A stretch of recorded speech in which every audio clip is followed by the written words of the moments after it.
Welcome back to the deep dive. If you've ever looked around at the modern world, the cubicles, the HR seminars, the endless safety briefings, and felt this distinct, almost primal sense that something is just wrong. Yeah, that you're a square peg being hammered into a round bureaucratic hole. Exactly.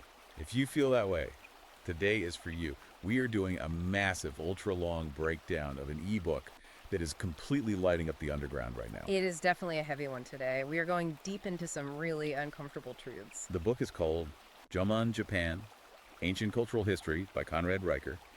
And I know what you're thinking, ancient cultural history.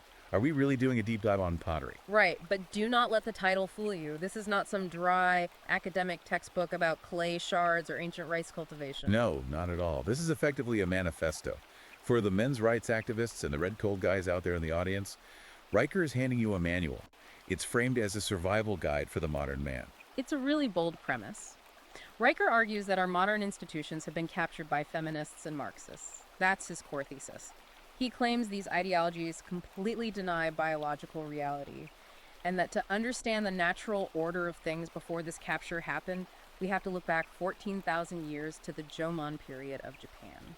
Before we dive into all that madness, I have two quick jobs for you. First, make sure you smash that like and subscribe button for the deep dive. We are finding the books no one else talks about, and you do not want to miss these breakdowns. Definitely. And second, seriously, pause this right now. Go to Amazon Kindle or Google Play Books and buy this ebook. You are going to want to read the full text because we can only cover so much today. Absolutely. And for the insights that are, frankly, a little too hot for the main distribution platforms, you need to follow at Conrad and Riker on Substack. That is where all his uncensored analysis lives. Okay, let's get into the meat of this. The core argument here is wild. Riker says the Jomon people didn't survive for 10,000 years because they were nice or inclusive. Right. He argues they survived because they understood the natural order. Yeah. According to the book, they embraced the harsh biological differences between men and women instead of trying to erase them. He's essentially saying that biology isn't a social construct you can just edit. It's a set of rigid laws. You either obey them and thrive or ignore them and collapse. So let's unpack that with segment 1, the biological bedrock. Riker starts chapter 1 with this incredibly vivid image. Oh, the spear. Yeah. It's 1968, Aomori Prefecture. Archaeologists dig up this artifact. A 6'7" fire-hardened oak spear. Right, and this isn't some decorative stick. This isn't a ceremonial object you just wave around at a local festival. Far from it. This is the cornerstone of his biological argument. Riker spends pages analyzing the biomechanics of this specific weapon. He notes that to effectively use a spear of this weight and density to actually penetrate the thick hide of an elk or a bear requires a massive amount of kinetic energy. What kind of numbers are we talking about here? Well, he cites a Kyoto University biomechanical study suggesting it requires 180 pounds of thrust. 180 pounds. That's like bench pressing a fully grown man, but purely in explosive forward motion. Exactly. And Riker's point is that you cannot socialize that kind of power. You can't teach it in a seminar. That is purely a function of male physiology. Bone density, fast twitch muscle fiber, leverage. Right. And he cites more data showing that Jomon men weren't just strong, they were routinely carrying loads equivalent to 240 pounds over 20-mile treks. Wait, 240 pounds over 20 miles? According to the analysis, yes. I mean, most guys complain about carrying the groceries in one trip. That sounds almost impossible for a modern human. And that's exactly the red pill moment Riker is pushing here. He's telling the reader, you are a modern human and you are weak. He contrasts this Jomon reality with an exhibit he visited at the Mori Art Museum. Oh, right, the gender-neutral pottery exhibit. That's the one. He calls it the lie of equality. He writes about how the museum presented these ancient artifacts, these incredible flame-style pots, as if gender didn't exist back then. Like it was just a communal effort. Exactly. The placards used neutral language, implying an egalitarian society. But Riker points to the skeletal data, the fingerprints left on the clay itself. They are from fingers 23% larger than their female contemporaries. So the data is right there in the clay. Men were making the art too. Riker argues that men were building the civilization. His perspective is that we are currently trying to erase the biological reality that built the world, just to appease modern sensibilities. We're pretending that the 180-pound thrust doesn't exist. And this leads to a really interesting concept he calls the double bind. I think a lot of guys listening will feel this one in their gut. The trap modern men are in. Yeah. We're told constantly to be vulnerable, to open up, to reject toxic masculinity. Right. Share your feelings. Be more sensitive. But Riker says, well, what happens when we actually do that? When we listen to the HR department? According to his examples, we get punished. Swiftly and brutally. He uses a pretty painful anecdote here about a Goldman Sachs VP. This guy, in a moment of modern vulnerability, admitted to his team that he had imposter syndrome. Wow. He actually teared up during a high-stakes negotiation debrief, thinking he was creating a safe space. And in the ideal modern world we're sold, he'd be applauded for his bravery and emotional intelligence. Right, but in the real world, he was fired. His team's productivity dropped because they instinctively lost respect for a leader who showed weakness. Riker contrasts this with the Fukushima nuclear plant manager during the tsunami. A totally different reaction to stress. When the wave hit, that manager didn't form a feeling circle. He didn't ask everyone how they were emotionally processing the trauma. He barked orders, he was stoic, he suppressed his fear to function and save lives. So Riker's argument is that deep down, society still demands that Jomon-level stoicism, even while they tell you to be soft. It's a bait and switch. They tell you to lower your shield, and when you do, they stab you. Precisely. And he backed this up with the concept of the glass cellar. We always hear about the glass ceiling for women. But no one talks about the basement. The glass cellar is where 94% of workplace deaths happen. Miners, roofers, deep-sea loggers, men dying to keep the lights on. Riker says these men are sacrificing their bodies for civilization, yet they're the ones being told their masculinity is toxic. It's the paradox of the provider, and that transitions us perfectly into the economic side of things. Yeah. Segment 2, Riker calls this honor economics. This focuses on the hunter's imperative in Chapter 2. Riker claims men have a psychological, evolutionary need for purposeful labor that is being completely suffocated by the modern office environment. He makes a pretty funny but cutting comparison between the Inuit hunter and the modern office worker. The soy-fed office worker, as he calls him. The Inuit hunter has absolute clarity: I kill this seal or my family freezes. The office worker sends an email about a spreadsheet, about a meeting, about diversity training. There is no visceral connection to survival. But it's not just about feeling good, right? Riker claims this biological drive actually pays the bills. He brings the receipts for this. He cites Harvard Medical School data regarding testosterone levels in financial traders. The study showed that high testosterone traders on Wall Street outperformed their lower-tier peers by a staggering margin. What was margin again? $600,000 and... $600,000. So biology is literally a leverageable asset. If you have the chemistry, you make the money. It is. Testosterone drives risk-taking, focus, and resilience.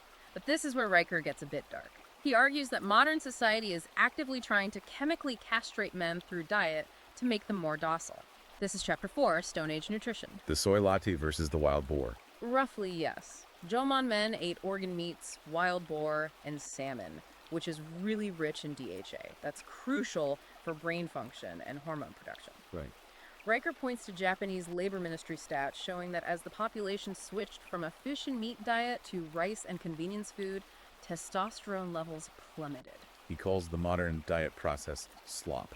And he argues it is physically changing men, making them softer, more anxious, and less capable of that 180 pounds of thrust. It's pacification through nutrition. And if the diet doesn't get you, the legal system will. We have to talk about Chapter 13, the divorce court stuff. This is where the honor economics idea really takes shape. Riker calls modern alimony state-sanctioned theft. He uses a case study of a carpenter, a guy working with his hands, bad knees, breaking his back, who was ordered to pay $4,000 a month in alimony. To an ex-wife who, in the book's example, isn't exactly struggling. She is vacationing in Bali. Riker's concept of honor economics is that provision was originally a virtue that granted a man authority. You provided, therefore you led. But now, you are forced to provide without any authority. Exactly. He says the system makes you a slave to a society that effectively hates you.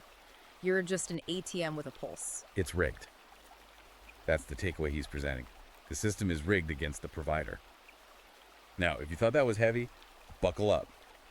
We're moving to the most controversial part of the book, Segment 3, Female Nature and Family Structure. This is really the red pill core of the text. He pulls absolutely no punches here. In chapters 8 and 14, he argues that modern feminism is essentially a total denial of biology. He leans heavily on the concept of hypergamy, For those who don't know the term, it's the biological instinct for women to seek the best possible provider, to date up in terms of status, resources, and competence. Right. He says it's not about being mean, it's about a survival strategy encoded over millions of years. And he uses modern dating app data to prove this ancient instinct is still running the show. He does. He cites OkCupid data showing that women rate 85% of men as unattractive. 85%. That implies that unless you are the top 15%, you are basically invisible. Whereas men rate women on a fairly normal bell curve, but the most telling stat he mentions is from Tinder. He claims women swipe right 12 times more often on men holding things like chainsaws or axis symbols of dangerous competence than on men who signal softness or vulnerability. So the sensitive new age guy, the guy who lists his pronouns and talks about his therapy journey. Riker says he is a biological dead end. He argues that women might say they want a sensitive partner because that's the socially acceptable answer, but their actions prove they want the Jomon hunter. They want the guy who can generate that kinetic energy. He also goes after the matriarchal utopia myth. You hear this a lot in sociology, that before the patriarchy, everything was peaceful and ruled by wise women. Riker completely dismantles that. He looks at the Mazua tribe in China, which is often cited as a matriarchy. Yeah, I've heard of them.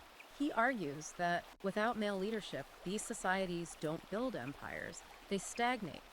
Or, practically speaking, they end up relying on men for all the hard labor anyway, just without giving them the credit. And he brings statistics for that too, right? Returning to distinct roles. He cites stats from Utah and Poland regarding family structure. His argument is that households with strong fathers have significantly lower crime rates and higher academic achievement. He says patriarchy isn't oppression, it's the structure that prevents chaos. There's one more concept in this section we have to touch on. Daughter guardianship in Chapter 10. This is going to make some listeners uncomfortable, but we have to report what's in the text. Riker compares a daughter to a limited edition Aston Martin. That is quite the analogy. It's provocative on purpose. He asks, you wouldn't hand the keys of a priceless Aston Martin to a drunk driver with a learner's permit. So why do modern fathers hand their daughters over to men who haven't proven themselves? He views the protection of female purity not as oppression, but as asset management. Asset management for the family line. He argues that for thousands of years, successful civilizations operated this way. Fathers vetted suitors to ensure the survival of the tribe. Riker says we've abandoned that duty, and the result is a collapse in family formation. Okay, so we've established the biological baseline, the economic trap, and the dating reality according to Riker. Let's pivot to the solution. If society is broken, how do we fix it? Segment 4 is about sacred brotherhood. Chapter 20. Riker argues that men need spaces completely away from women, not just boys' nights where you watch football, but truly exclusionary spaces. Why? What's the benefit? It's chemical. Riker claims men bond through testosterone sinking. He points to Jomon burial sites where men were buried in groups in coalitions rather than with their wives. The bond of the hunting party was the primary unit of survival. And he backs this up with military data. This part blew my mind. The Pentagon and Marine Corps studies, this is a very contentious topic, but Riker cites data claiming that all male units had a 98% mission success rate compared to mixed gender units in simulations. 98%. That is a massive discrepancy. It is. His argument is that diversity in high-stakes environments like firefighting or combat is a liability. It introduces hesitation. He makes a brutal comparison between Apollo 13 and the recent Boeing Starliner issues. Oh, right. Apollo 13 was guys with duct tape and slide rules saving themselves. Pure male ingenuity under pressure. Riker contrasts that with what he calls diversity hire failure in modern aerospace. He argues that when you prioritize ideology over competence, things literally fall out of the sky. And this bleeds into conflict resolution too in Chapter 15. Force with honor. Men resolve conflict through hierarchy and direct confrontation. You have a problem, you fight, you shake hands, it's over. Riker calls modern HR culture toxic femininity, reputation destruction, anonymous complaints. He wants a return to clean fights and clear hierarchies. So what do we actually do? We've read the book, we're enlightened, what now? Segment 5 is the manifesto, the action plan. Because reading is passive and Riker wants action. Chapter 21 is about anti-fragility. The core idea is that stress is a gift. He uses the California redwoods as a metaphor. Did you know that if you grow a redwood in a protected biosphere, it falls over? Because there's no wind to push against it. Exactly. They develop no root system. Redwoods are strong because the wind tries to knock them down. Riker argues modern men are falling over because we live in a biosphere of air conditioning and safety nets. So we need storms. We need self-imposed storms.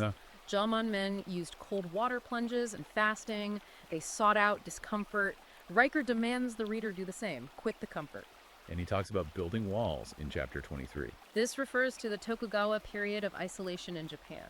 Riker says walls filter ideas that rot a nation's core. He's suggesting men need to build modern tribes that explicitly exclude woke influences. You have to gatekeep your mind. And finally, the physical challenge. The Jomon Manifesto in chapter 24. It's simple but brutal. Ruck. Ruck, like carrying a weighted backpack. Carrying heavy loads. Riker challenges the listener to start carrying weight every single day.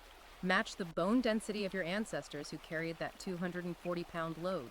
Reclaim your physiology. Reject apologies. Lead unapologetically. That is heavy. Yeah. Literally. Okay, let's zoom out. What does this all mean for you, the guy listening right now? If we synthesize Riker's work, the big picture is this. The modern world is an aberration, a blip. Riker is calling for a rejection of the softness of the last 50 years. He wants to rebuild institutions based on the harsh but effective laws of nature that kept the Jomon alive for 10 millennia. He's saying biology isn't a suggestion. He's saying biology is a set of handcuffs. You can either wear them and rot in a cell of your own making or use them to smash your way out. He believes we are on the verge of a correction. This is just a glimpse. We covered a lot, but Jomon Japan Ancient Cultural History is packed with way more data, way more controversial history, and some serious red-pilled truth bombs we couldn't even touch on here. The section on honor economics alone is worth the price of the book. So here is your marching order. First, make sure you like and subscribe to the Deep Dive right now. We're bringing you the content no one else will touch. Second, go to Amazon Kindle or Google Play Books and buy Jomon Japan Ancient Cultural History by Conrad Riker. Do it today. This is the manual you have been looking for. And for the ongoing analysis, you have to follow @Conrad N. Riker on Substack. Stop apologizing. Start building. Get the book on Amazon Kindle or Google Play Books. But before you go, I want to leave you with one final thought to mull over. If Riker is right, and our biology demands this level of struggle and hierarchy, what if the very utopia we've been trying to build for last century is exactly what's driving us insane? See you on the next Deep Dive.